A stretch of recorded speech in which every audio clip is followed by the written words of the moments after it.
So anyway, ladies, and I was talking about the scriptures that have helped me along, and my husband too. And I think I'm going to have him come on too, because a lot of this, like he has such a revelation on finances. I mean, maybe not too long ago, he got this revelation in Genesis about streams of income, and I was like blown away.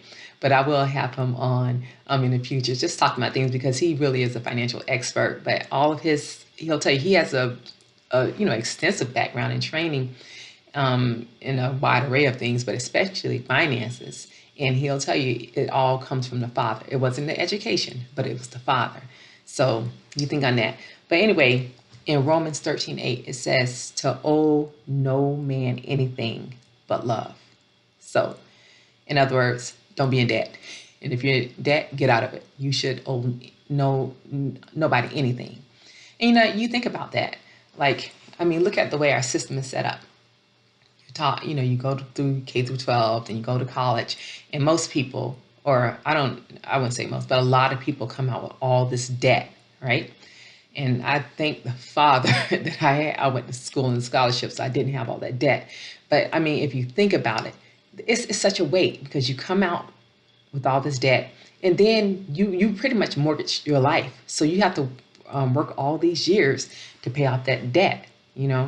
So I don't think that is the best thing. And I want my life to be free so I can do the things that the Father called me to do. And not, because I mean, think about it. A lot of people go to work because they have to pay this, pay that, pay these debts and things off. And the best solution to that is, you know what? If you don't have the means for it, don't do it. My husband and I, we live below our means. And that will take you a long way because there's no need to be under such a great financial stress.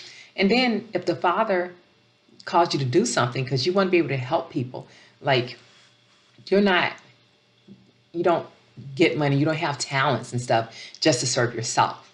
It's for helping other people, furthering the gospel in the earth. And if you always tied down to a job and you can't go unless you have, you take your 2 weeks vacation. You have to work all day long or 8 to 5 or 9, whatever it is, 9 to 5. And you're just like trapped. And like, I'm not coming against anybody because people are called, and you're at different levels in life, which is all good. But I don't think anybody should be trapped, and you should have options. So if you want to work, go to work, go for it. I enjoyed working, I did. But I also, even more now, enjoy being home. I enjoy having that freedom to, have my own schedule, teach my kids the way my husband and I see fit to be able to go where and when we want to go, and just to do things on a drop of a dime, and do the things that the Father instructs us to do. So I think that's very important. And going right along with that is Proverbs 13:22. It says, a wise man leaves an inheritance for his children's children, or his grandchildren, or her grandchildren. So you're not meant to just, or we're not meant just to scrape by, or just to get by, or just to have enough for us. So to me, that scripture means that I should have more than enough for me, my children, and my grandchildren. So think about that. Is this job, or what I'm doing right now, is going to produce this, this income or this inheritance, or enough for me to leave for my future generations?